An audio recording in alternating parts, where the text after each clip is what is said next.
안녕하세요. 여러분을 투자의 세계로 인도할 박곰이라고 합니다. 연금저축이란 내가 나의 노후의 생활비로 사용할 자금을 모으기 위해 스스로 금융기관에 계좌를 개설하고 저축하는 계좌를 말합니다. 시중에는 수많은 연금이라는 이름이 붙은 상품들이 존재하는데요. 오늘 제가 말씀드릴 건 연금저축이라는 명확한 제도이자 명확한 계좌의 한 종류입니다. 이걸 구분하는 방법은 다른 연금과는 달리 이 연금저축은 세액공제를 받는다는 것입니다. 세액공제는 연말정산 과정에서 반영이 되기 때문에 나의 연말정산 결과를 조회해보고 내가 붓고 있는 연금이 연금저축인지 아닌지 확인할 수 있습니다.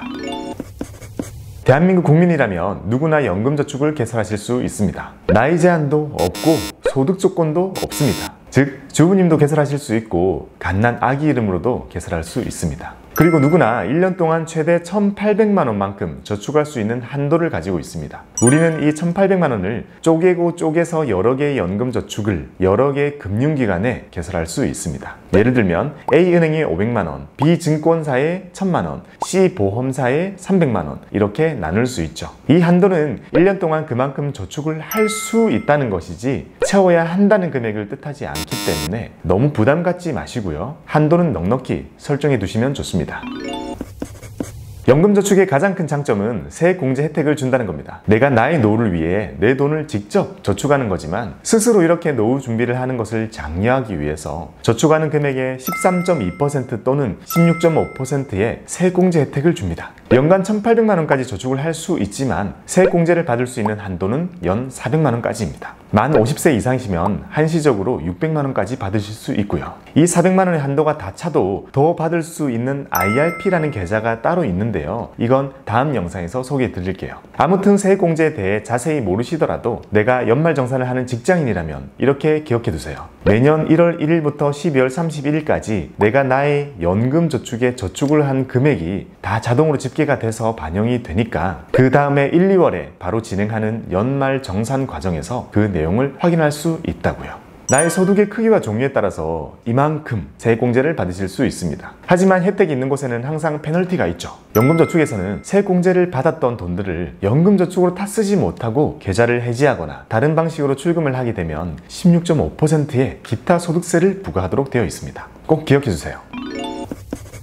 연금저축의 두 번째 세제 혜택은 이 속에서 발생한 세금을 당장 내지 않고 나중으로 미뤄준다는 겁니다. 과세 이연이라고 표현하는데요. 일반적인 계좌에서 우리가 수익을 얻으면 항상 15.4%의 이자소득세 또는 배당소득세를 냅니다. 하지만 연금저축 계좌에서는 이런 세금을 지금 바로 내지 않고 나중에 연금으로 타서 쓸 때 연금소득세 3.3에서 5.5%를 내도록 되어 있습니다. 세금을 내는 시점을 먼 미래로 미뤄준다는 것은 그때까지는 내가 연금 운용에 활용할 수 있는 자금의 여력이 더 많아진다는 것을 뜻하죠.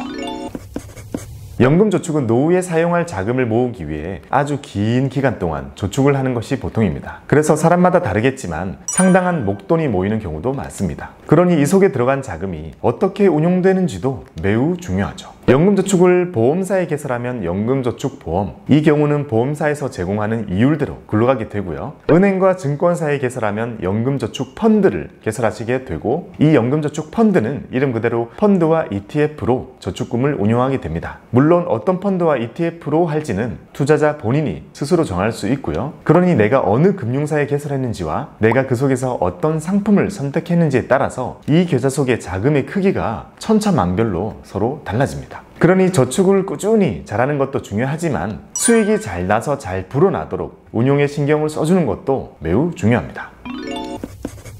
매년 세액공제를 받기 위해서 저축을 계속 할 것이고 그렇게 나의 노후 자금을 계속해서 모아 나가시는 계좌입니다. 이렇게 모인 나의 연금 재원은 내가 만 55세가 지나가기만 하면 언제든 연금으로 받겠다고 신청하실 수 있습니다. 연금 수령을 신청한다고 표현하고요. 근데 만약 계좌 개설을 55세가 지나서 했다면 계좌 개설하고 5년이 지나기만 하면 연금 수령 신청을 하실 수 있습니다. 연금으로 받는 기간은 최소한 10년 이상의 기간으로 신청해야 됩니다. 그동안 모아둔 목돈을 다시 여러 해로 쪼개서 나누어서 받도록 되어 있는 계좌죠. 10년 이상의 기간이면 자유롭게 수령할 수 있습니다. 13년, 27년, 33년 다 가능합니다. 수령할 때 기억해 두셔야 될 내용은요. 세공제를 받았던 돈과 이자가 나올 때는요, 연금소득세 3.3에서 5.5%를 제한 후에 받으시게 되고요. 이런 사적 연금 수령액이 1년 동안 1,200만 원을 넘어가게 되면 그 금액이 종합과세로 합산이 된다는 것을 유의하셔야 됩니다. 이런 걸 잘 지켜주시면서 그동안 내가 모아왔던 노후 자산들을 연금으로 따박따박 다 쓰시면서 안정적인 노후를 즐기시면 됩니다.